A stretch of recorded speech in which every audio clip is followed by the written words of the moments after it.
Something unusual is happening at the Paris Olympics.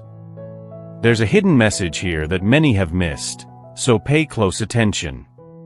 But first, please subscribe to our channel. A rider on a white horse is holding the Olympic flag, followed by people waving flags from every nation, each a different color.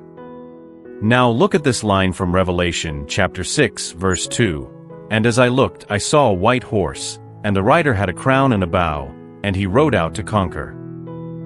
Many Christians believe this rider is the Antichrist. Notice it says he will be carrying a bow on this white horse. The Greek word for bow, toxin, can mean both a bow, an arrow, and a rainbow. Remember, in the Bible, God promised Noah that he would never flood the earth again, and used a rainbow as a symbol of this promise. Could the bow in Revelation be a rainbow flag, like the ones we saw at the Olympics? Could this be a sign of the Antichrist's arrival? As the white horse rider enters the stage, he approaches a set of steps with a golden calf at the center, a warning to those who dare to disobey. This is where the story gets interesting. How did the organizers manage to include a golden calf, given all the discussions about Olympic artwork and design? The golden calf is a well-known symbol of idolatry in the Bible. Do you remember the story? When Moses went up Mount Sinai to receive the 10 Commandments, the people melted their gold rings and made a golden calf to worship. Why did the Olympic organizers choose the golden calf as their artwork if their goal is to promote diversity and tolerance for all religions? This raises questions, especially since a huge mechanical bull was also featured at the Commonwealth Games in Birmingham, with a woman atop it, leading to people bowing down to the bull. Why would they use such a controversial symbol for two major events? Are these choices meant to provoke, challenge, or simply stir things up? Or are we reading too much into this? The opening ceremony featured a diverse range of entertainers, including drag queens, models, dancers, and fashion celebrities. It was praised for being bold and different. But one act has sparked global controversy, leaving many to wonder, what were they thinking? The most controversial part of the Olympic ceremony was the reenactment of Leonardo da Vinci's The Last Supper. Drag queens and dancers filled a large table, making it look a lot like da Vinci's famous painting. This display, which seemed to mimic Jesus and his 12 apostles, upset many people. In response to the criticism, the official Olympic account quickly removed the video from YouTube. Even though the video is no longer available, the damage was already done. The organizers of the Paris Olympics apologized to Catholic and Christian groups for the controversial scene. They aimed to address the issue and expressed their regret for offending anyone. The Paris 2024 spokesperson emphasized their commitment to respecting all communities. They promised to strive for communal tolerance. Despite their apology, the backlash was swift, especially from the United States and other Western countries, which saw it as an insult to Christianity, a widely practiced religion in North America and Europe. Prominent figures like Elon Musk, the CEO of Tesla and X, criticized the event, saying Christianity had been disrespected. French politicians Marie and Jean Carl also added to the criticism, claiming it reflected the views of a vocal minority, not France as a whole. The controversy extended beyond social media, affecting sponsorships as well. For example, an American tech company, Ceasefire, withdrew its sponsorship. However, not everyone was against it. Some praised the creative concept as a bold statement of inclusion. James Lepre, the head of the French LGBT community, saw the scene as a call to action for LGBT rights in France. For progress. People who like this kind of effort aren't criticized. This is just my opinion. All that's needed is the desire to avoid looking when praying.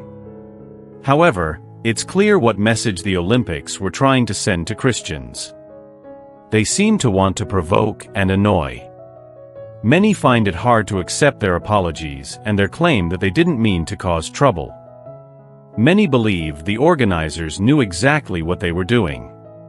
The criticism that the artwork only shows the feast of the Greek gods, using the blue figure Dionysus as an example, makes things worse. Whether the blue figure in the middle of the feast symbolized Jesus Christ is still up for debate. Maybe it was a mix of Jesus and Dionysus. If that's the case, more issues arise. Dionysus was often linked to alcohol, but he was much more than that. He was connected to some disturbing deity practices. Bringing Dionysus to the Last Supper seems like a clear disrespect to Jesus Christ. It's hard to ignore how this choice reflects the Bible. This decision is troubling since the Bible describes the time Paul wrote to the Church of Corinth as being more corrupt than many think the modern world is. Think of the devotion to Dionysus among the ancient Greeks. Dionysus, the god of wine, was the center of many very questionable and unethical traditions during this time. There was a kind of spiritual darkness, and his followers engaged in strange and often terrifying rites. Looking at the worship of Dionysus and other practices of that age, it's clear the Greeks lived in a time of pure wickedness. This implies the Olympic ceremony may have deliberately decided to bring up that turbulent past, and it now seems to be having an unsettling effect, as if that dark past is seeping into the present. Is this wickedness intentionally revived today by the Olympic ceremony? It seems like it. The symbols seem to be trying to bring back the dark past, and they seem to be succeeding. Take note of the woman's hand motion in the Last Supper scene. Now see how Lady Gaga gave a heartfelt performance in a similar manner. Taylor Swift, Katy Perry, Beyoncé, and others have used the exact same hand motion. Many celebrities use this sign to define love, but it's not the love described in the Bible. The Bible teaches us to love everyone, with Jesus Christ showing the greatest love by giving his life to save people. Christians should understand the significance of these symbols. It seems like there's an effort to change the world and promote a different kind of love. Whether or not the Antichrist uses this to rule the world doesn't matter. The gospel of Jesus Christ is what unites all Christians. By focusing on harmony and cooperation rather than arguing over trivial matters, this gospel represents the highest hope and salvation beyond this world. Believers can come together around Jesus Christ's central message and use their combined strength to impact the world significantly. Individuals are stronger and more effective in achieving their shared goals and ideals when united in Christ. As Jesus said, "When I build my church, the gates of hell will not overcome it." The book of Daniel confirms the eternal nature of God's reign, meaning Christianity will endure despite all challenges. Jesus is coming back to gather everyone who loves and follows his teachings. Christians can have firm and unwavering faith through life's challenges. As we approach the end, let's consider this. When does creative freedom become mockery? There's pressure on the Christian community now, but who will be targeted tomorrow? It's crucial to think about how to balance innovation with respect.